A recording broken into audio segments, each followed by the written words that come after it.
Good evening and welcome to a Celtic State of Mind. It's semi-final day or night, and we're building up to kick off at Hampden with Hampden Park against Aberdeen. I'm Chris McElwain. I'm filling in for Paul John Dykes, obviously.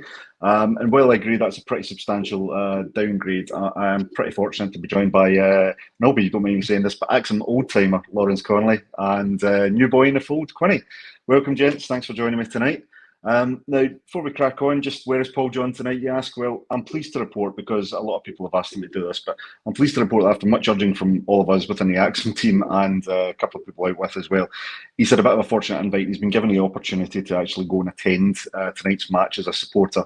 For those of you who don't know, Paul John does actually hold a season ticket at Celtic Park, but he's often unable to attend any of the games because he's busy doing Acsom business or hosting the match day coverage. So it's actually nice that he's been given a wee night off. But unfortunately, that does mean that you guys are lumbered with me in the hot seat tonight. But I will do my best to try and not be quite as verbose as I've been accused of being, probably quite justifiably at times. And I'll leave the heavy lifting to Lawrence and Quinny as we go. So, gents, thanks again for joining us.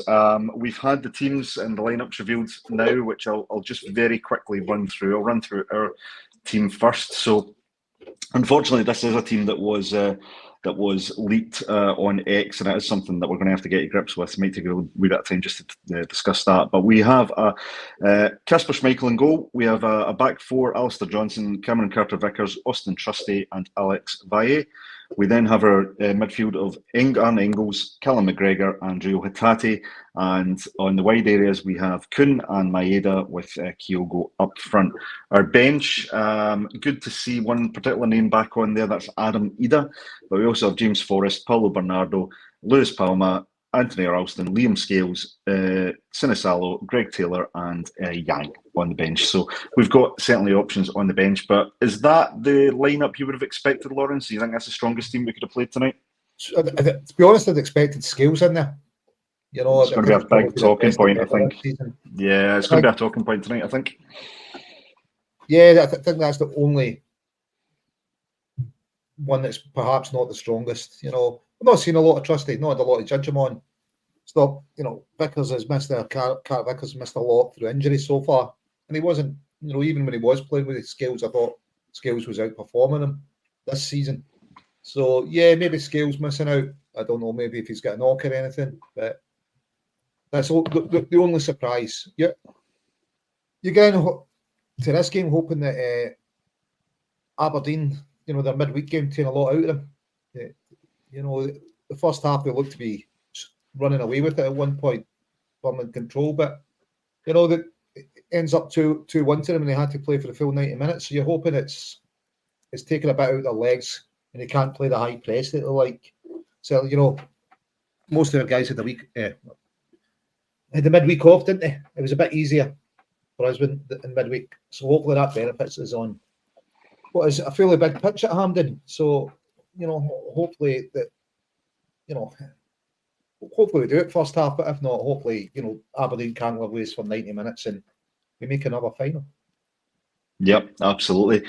No, I couldn't agree more. I mean, there's a couple of talking points within the lineup. I think you've touched on one, Lawrence, with Scales being dropped out. Now, I think there's two schools of thought here. One school is that we're keen to see a partnership that's got kind of some origins in the international game with two international teammates. Albeit I don't think they're particularly regular starters between Carter-Vickers and Trusty, but they've looked pretty comfortable in the short sporadic appearances we've seen them playing together so far.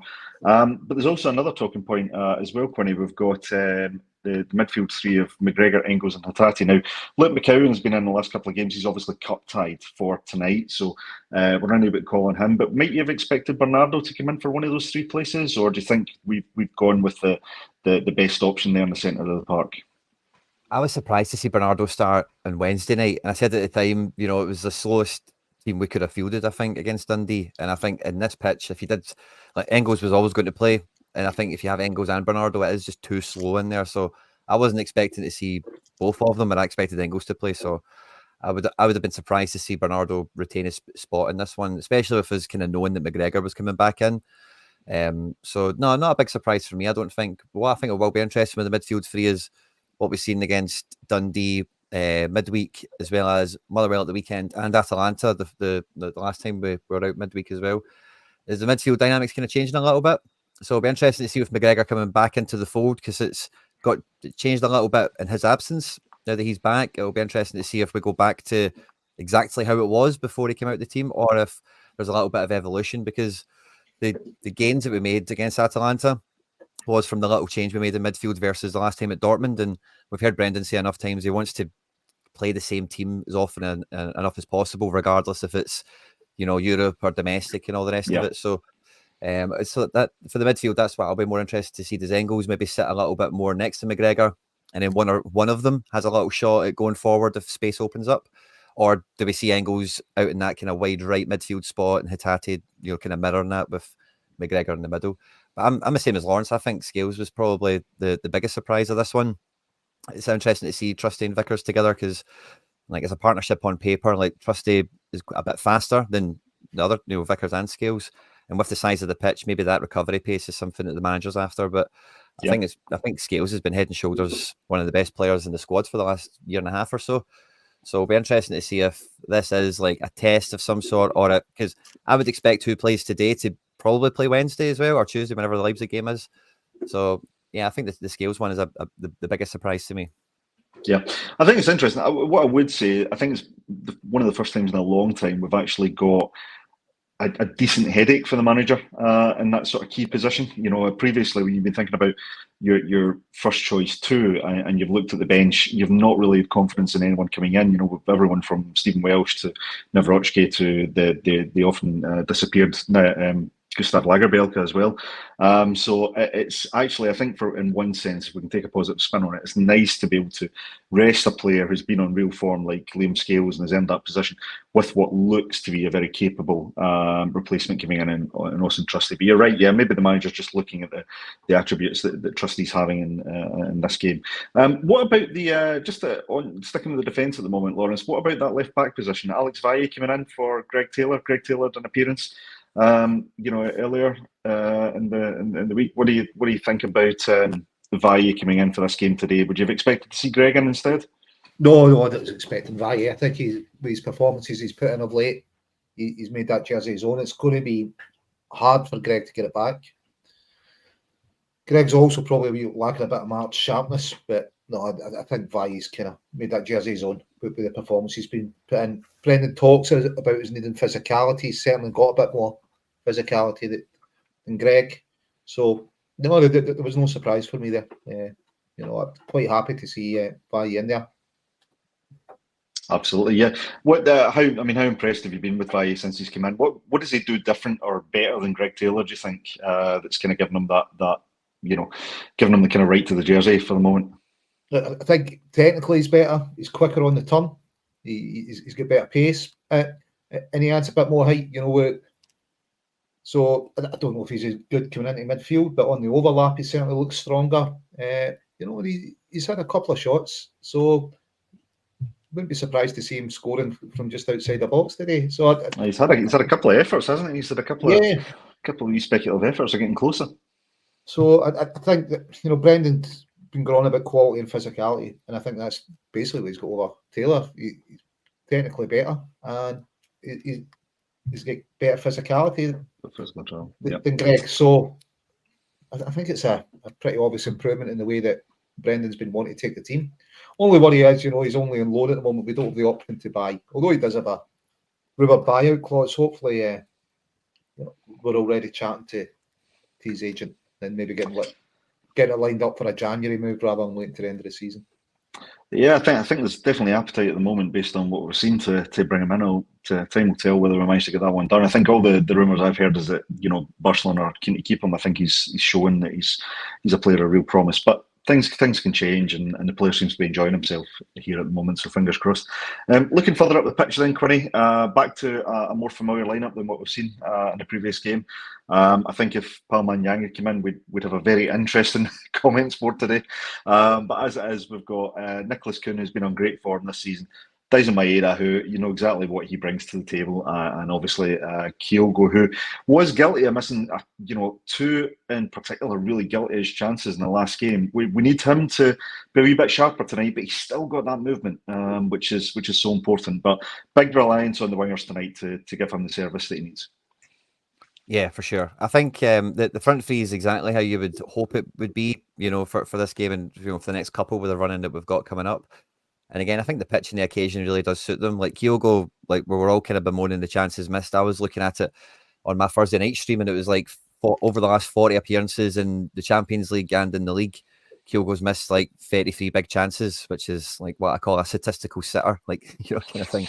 A big chance missed. So like 33, 35, something like that out of 40 is wild wastage, But the big games is where he does hit the back of the net, cup semi-finals, cup finals, derby matches. So it feels like, with the midfield that we spoke about there as well, and with what we've seen from Valley, never mind Alistair Johnson, I think like Kyogo, there's a lot of people in the comment section saying Kyogo hat-trick, and it feels like it could be one of those days where, he gets 4 touches and scores 2 or 3, so I like the look of the front three, and it's good as well because we know Kuhn missed midweek, and it felt like similar to one or two of the other players recently that have been just totally rested out the match day squads to kind of just give them a wee breather. Like we've seen Scales obviously the other day, rested obviously today. I don't know if you can call it a rest as much as a tactical decision, but it's good we'll see Kuhn come in. I don't know if he'll clock 90 minutes today, but again, you'd expect him to be the match winner, like the guy that's opening the Aberdeen up and making it happen. So yeah, really exciting, good pace as well, and Aberdeen will want to try and attack, and that gives that 3 buckets of space to bounce into. Yep, you've impressed AGSC Tech with that term, statistical sitter. So I think that's one that's going to stick there. So good stuff coming in. Can you bring in some comments before we move on to talking a little bit about the opposition? So I'll start with Sharon Thompson coming in first up. Welcome to the channel. Great team choice, Mona Hoops, hail. So Sharon's pleased with the lineup. Jungle Lion, talking about Lawrence being an Acsom old timer. I think Jungle Lion probably, from a commenter standpoint, has been on there since it started. But Jungle Lion comes in, league team correct again, sort the rat out. I think as a problem we're going to have to get to grips with, because I think it's not having too much of an impact on some of our games. We don't want to be giving opposition managers and teams the advantage by leaking our lineup. Ewan Boy Martin, hail troops, hail right back to you, sir. Hope you're doing well. And to come out with a second point, Cameron Carter-Vickers and Trusty are our best central defenders. Maybe a little harsh in Scales, but Trusty is stronger, faster, better in the air and plays the ball out quicker too. I think that reflects what you guys have been saying as well. Joe comes in. Welcome, Joe. Hampden is green and white. Hail, you never walk alone. Come on, you boys in green. And Patrick Harold, afternoon comrade, semi-final day on the final weekend of my 40s. Hope it's the same dominance in my 50s. Hail, and 4-1 the tick. I hope you have a great birthday when it arrives, Patrick, and all the best, mate. So, Lawrence, going on to then our opposition tonight, Aberdeen. We played them many times over the years. In fact, one of the last times I can remember being at a Celtic Aberdeen match was actually in '99, where we won 1-0, and bizarrely enough, we ended up sitting in the Aberdeen end accidentally, because we'd got the bencher seats off I think it was my mum's boss at that time. So me and my dad ended up sitting in amongst the Aberdeen fans, which was an interesting experience. But to be fair, they took it in good humour. But what a run they've been on this season. I mean, we've talked about them a lot. Despite this being a Celtic channel, I mean, we've almost been forced to acknowledge the run they've been on. I think I'd read somewhere yesterday that, and this I may or may not be correct, but I think they might be the only unbeaten team in Britain at the moment. Whether that just applies to domestically or all competitions, I'm not sure. But that was they're being noticed even south of the border at the moment. And now I'll run through their lineup and then get your thoughts on how we expect them to play. But they start and go with Mitov in goal, Devlin, Rubizic, Malloy and McKenzie. In midfield, Shinnie, Hilton and Nielsen, Kiskinen, McGrath, and I don't know if they've got Duke in the wrong position there, but Duke and Sokler as the forward line. What are you expecting to see from them tonight, Lawrence? How do you think they'll set up to play against us? Do you think it'll be a traditional kind of try and park the bus, or are we expecting them to come at us from the early going? To be honest, I don't know if that's traditional from Aberdeen or not, parking a bus. Generally, I'm not seeing them do it. It's certainly not this season. Looking at the tough game they had on Wednesday, I think they're going to try and go for an early goal. They'll be pushing first half, because there'll be doubts in their minds whether they can last 90 minutes at the pace we play it. So they'll want to try and get ahead before half time, give them something to hold on to. We had a bit of joy against us with the high press, and in the second half, whether that's the Celtic players thought the game was done at 2-0.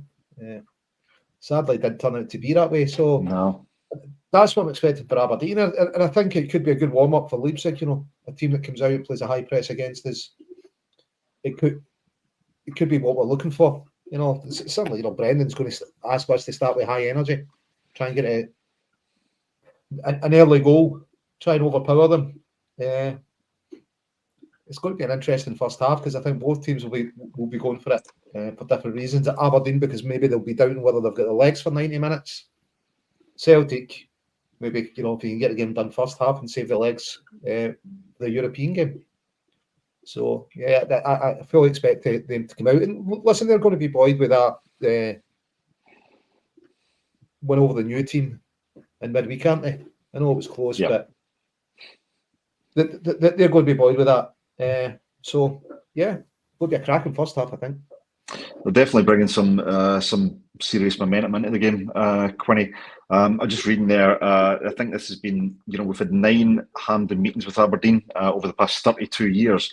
And I think, we've emerged triumphant in the last 9 Hampden meetings over Aberdeen. That goes back around about 32 years. But I mean, they must feel that this could be their year, right? To even if they can't get over the line in the league, they'll be thinking, we've got a real chance of possibly getting some silverware this season, maybe getting a cup. Because in terms of the teams in the Scottish Premiership and the lower leagues, they are absolutely the bang on form team outside of our own, right? So they'll never have a better opportunity. So we really need to be on our A game. And I get Lawrence's point that we've got the European game coming up, and there might be the temptation to have one eye on that. But I think we need to be on this for the full 90 minutes and beyond today, because I reckon Aberdeen will throw everything at us. What's your thoughts? What are you expecting to see tonight? I think that this will be quite the cliche, the game of two halves, as it were. Like, I think everything you said is spot on. Like, I think we'll want to start quick, they'll want to start quick, but the way they've started this game is the way they started the second half against us.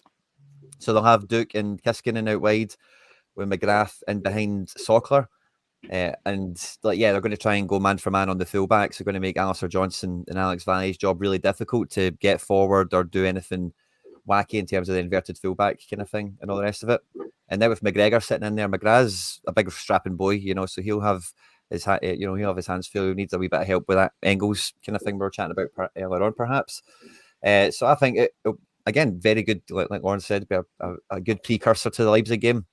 But equally in the second half, we are going to make 3 or 4 changes. They are going to make 4 changes minimum. You see their bench, you see who comes off the bench every game.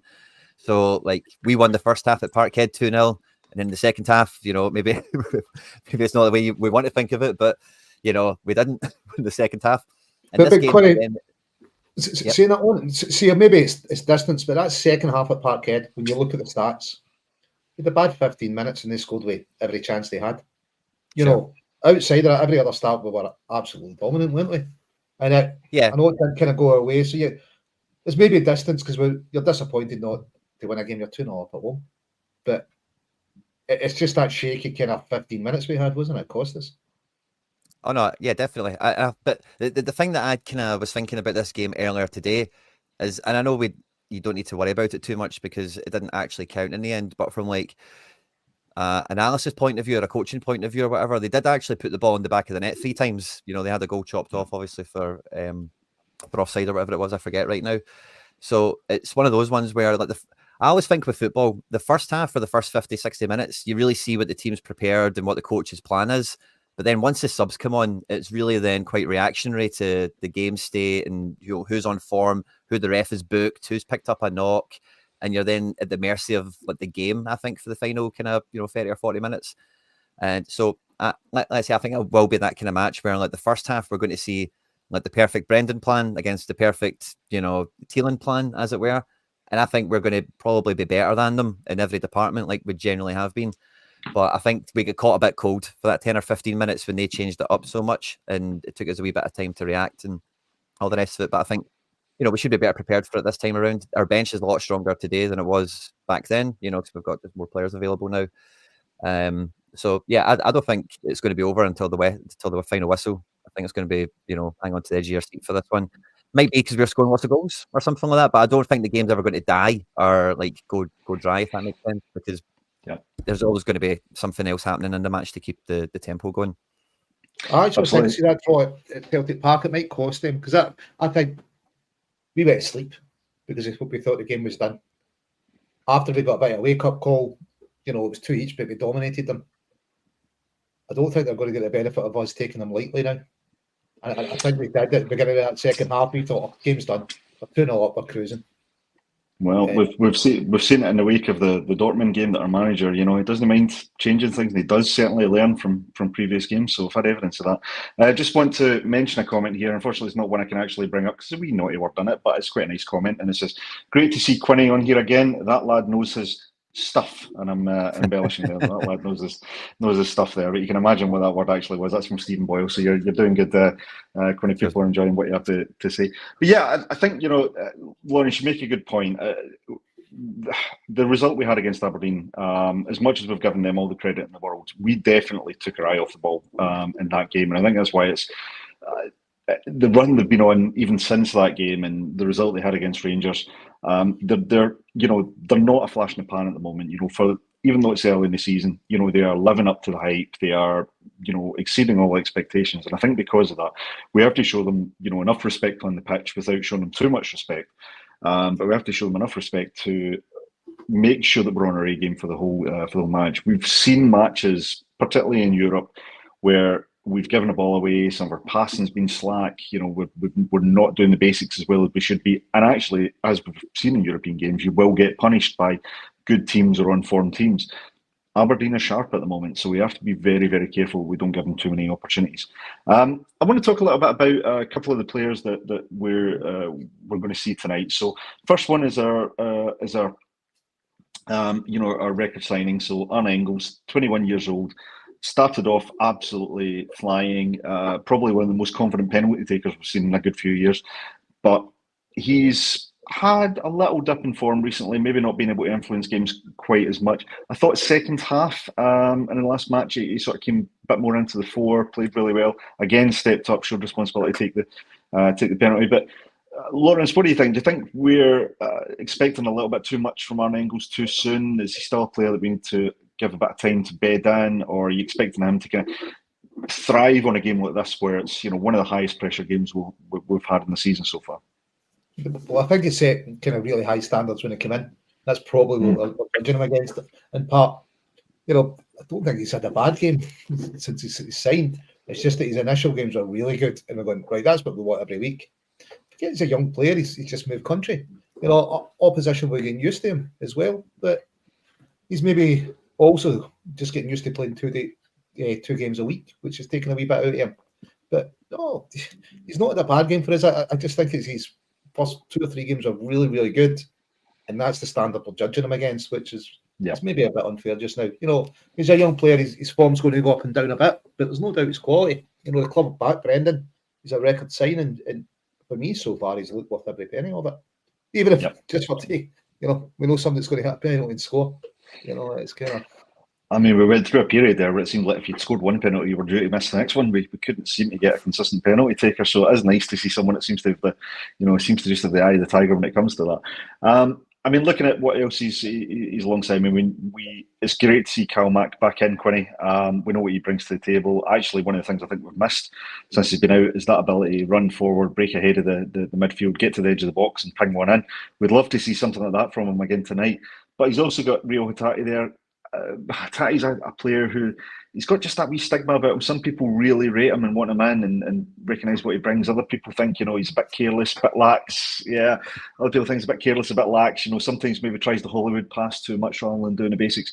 I mean, what's your thought first of all on the influence of Callum McGregor, but then also, as a player like Rio Hatate, does he make somebody like McGregor's job harder because of the way he plays? Or do you think he adds more value to the midfield than maybe any negative elements? I definitely think his positives outweigh his negatives by a good distance. I think everyone who is like an Itati naysayer, like you do see the void he leaves when he's not starting, like the energy of just zipping around. And in terms of the work ethic stuff, like it's really underrated, like his recovery pace and like his like tracking back. Like if we're not playing a short corner to him, sometimes he kind of hovers on the corner of the box and we'll maybe play the ball edge of the box for him to do something. He's normally the guy on the halfway line in case they counter attack. He's one of those guys that's always like rushing back to stop that kind of thing, because he is quite quick. He's quite happy to tackle, and for some set pieces, he's not a big force in the air or anything like that. He's not taking them. So yeah, so I think I don't think he's as one-sided or one-dimensional in that sense as people would maybe think.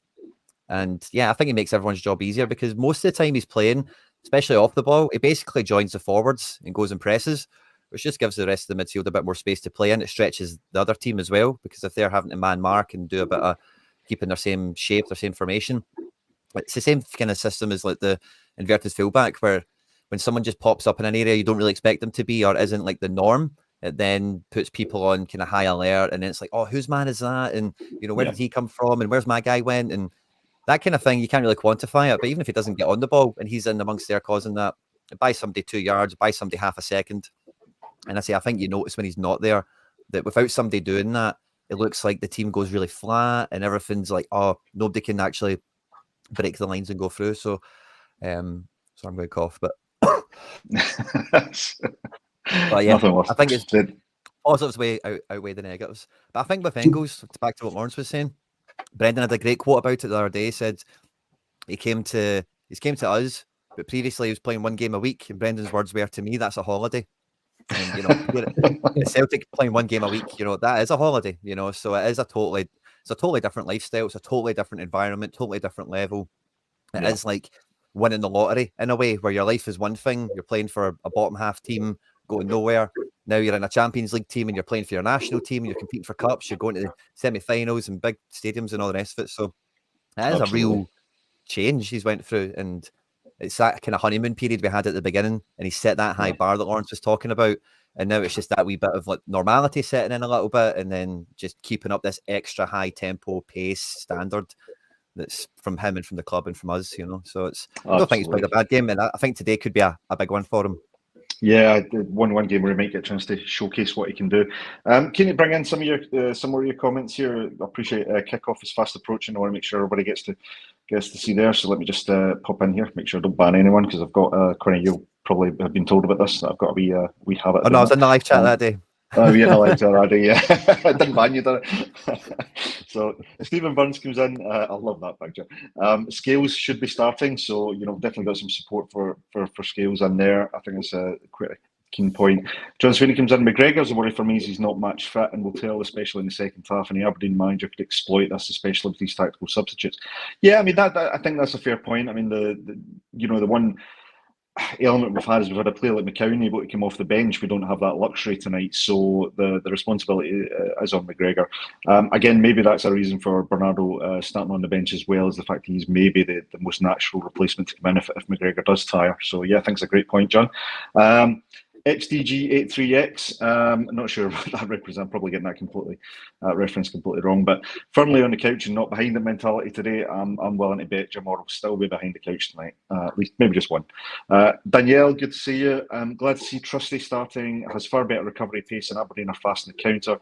Scales has been touted on the left against the Dons with good success. That's a great point. So I think it's the right choice. So we're seeing diverse opinions for both players, which I think is great. Celtic follower. Just on what we're talking about there, Connie Hattaki needs to keep the ball, not get bullied. The wide men need to feed Kyogo every opportunity. Absolutely. Paddy's coming in. Come Celtic, let's get the job done. Absolutely. Yep. Bit more analytical here. MDPC comes in looking at XG. I'm still trying to get my head around XG, but it looks like Aberdeen's form is a little overstated. I'm expecting an easy Celtic win tonight. Well, do you know what? I would definitely take that if it was on offer. David Beattie comes in. Not one Aberdeen player would get into the Celtic team. Fact. Well, I'm not sure, but it's a fair statement. It's a fair statement. And Celtic follower Nielsen and Shinnie ran out of steam on Wednesday, so we need to bully them. Yep, I think that's again great points, guys. So we're a minute away from kick-off. I don't want to keep people back to one. We're just going to go. Lawrence, very quickly, prediction for the match. 4-1 Celtic. 4-1 Celtics. Love it. Love the optimism. And same question, Connie.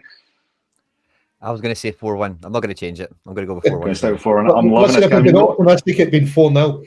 Absolutely. Yeah. Listen, I'm usually the one that's going for the big score line. I'm going to be a wee bit more conservative. Maybe it's the spirit of Paul John or something, but I'm going to say 3-1 tonight for Celtic. Listen, guys, it's been a pleasure to have you on. We'll see you at halftime. We might be joined by Sean Michael Connolly. Now, there's just one thing that I do have to mention because Paul John's made me, so if people are still on. So, Paul John has asked to mention that we are just 90 away from hitting 30,000 subscribers as a channel, and that's phenomenal. So, if you haven't subscribed to the channel already, please take the time to do so. It's free, it costs nothing. And it just means that you can either custom or tailor your updates for the channel. So please give that a shout. Ticket links are also under the video for events with John Collins, which is coming up soon, and with Roy Aiken, Paddy Bonner, and Peter Grant, which is coming up in December. So again, take a look. Everybody, thanks very much for joining us on A Celtic State of Mind pre-match coverage. Join us for half-time and hope at full-time, where hopefully we'll be celebrating a good, strong 4-1 or 4-0 Celtic win. All remains for me to say is thank you for joining us on A Celtic State of Mind.